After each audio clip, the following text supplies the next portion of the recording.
Welcome back, YouTubers, to the Playing Hard channel. My name's Al, and I promised you a video on trailers. So this first of the series is going to be on how to identify trailer axles.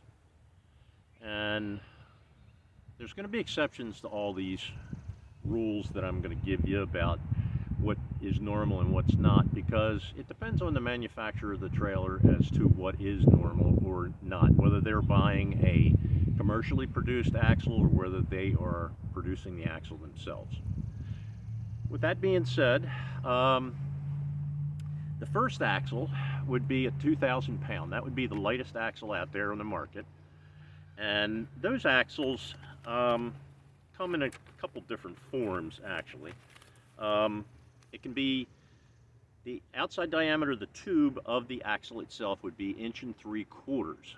It would use 1 1/16 wheel bearing on the inner and the outer. It's the only axle that uses the same size bearing inner and outer. They start, what's most common is the 1 3/4 inches outside diameter. It could be 2 3/8 depending on whether it's a drop axle or not. So that's one thing that you have to watch for. The wheels for these trailers can be 8-inch, they can be 12-inch, they can be 13-inch, depending on what bolt pattern's used. Most commonly, it's a 4-on-4 bolt pattern, 4-on-4-inch bolt pattern.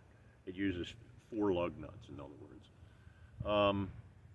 It can also use a 5-on-4.5-inch bolt pattern, which would be the typical trailer bolt pattern, which is a Ford Mopar basic bolt pattern.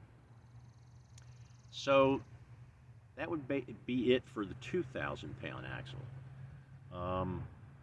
Then we talk about the 3,500 pound axle, which is typical in most car trailers and a typical trailer that's a tandem axle trailer that has a 7,000 pound GVW would use two 3,500 pound axles on it.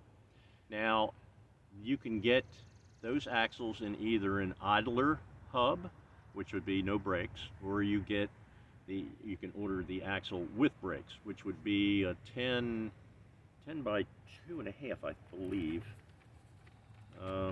No, 10 by 2.25 inch brakes. And you can get that in either electric or hydraulic.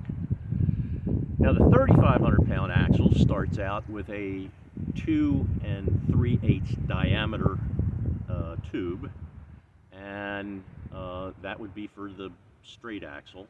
For a dropped axle, they would use a 3-inch tube. Now you can also order a 3,500 pound axle with a 3-inch tube, but they're kind of rare. In fact, I've never even seen one, but that is available. You can get it that way. The spindle on the 3,500 pound axle is called a TTH number 84, and spindles have specific designations depending on the weight rating of the axle itself. And that uses a L68-149 inner bearing, and it uses an L44-649 outer bearing. And that can have regular lubrication, it can have easy lube, it can have, they're now using cassette bearings in trailers, and that's called Never Lube. Cassette in that it's non-serviceable. You can't pack the bearings, you just throw them away and put another bearing in. So those are the two main axle sizes that almost on everything, well, the heavier trailers, the heavier enclosed trailers, they use 6,000 pound axles, but we'll get into that later in another video. The 3,500 pound axle can be had with electric brakes or hydraulic brakes. That would be typically for boat trailers. And they are now available in disc brakes.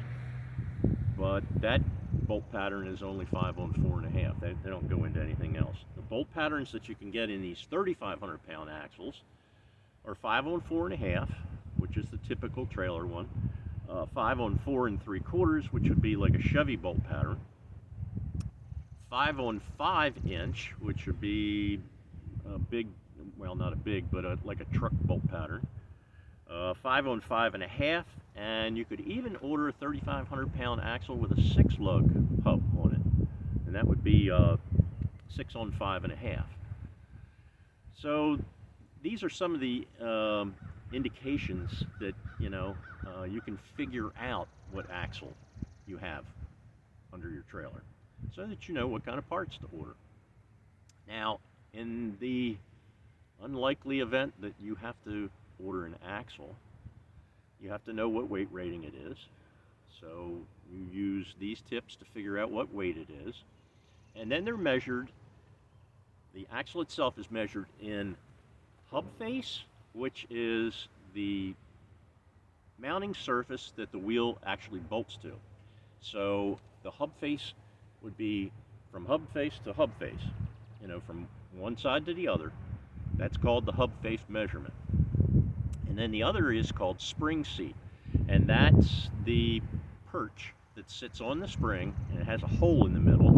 So you measure from the center, from one of the perches to the center hole of the other perch, and that would be the spring seat measurement.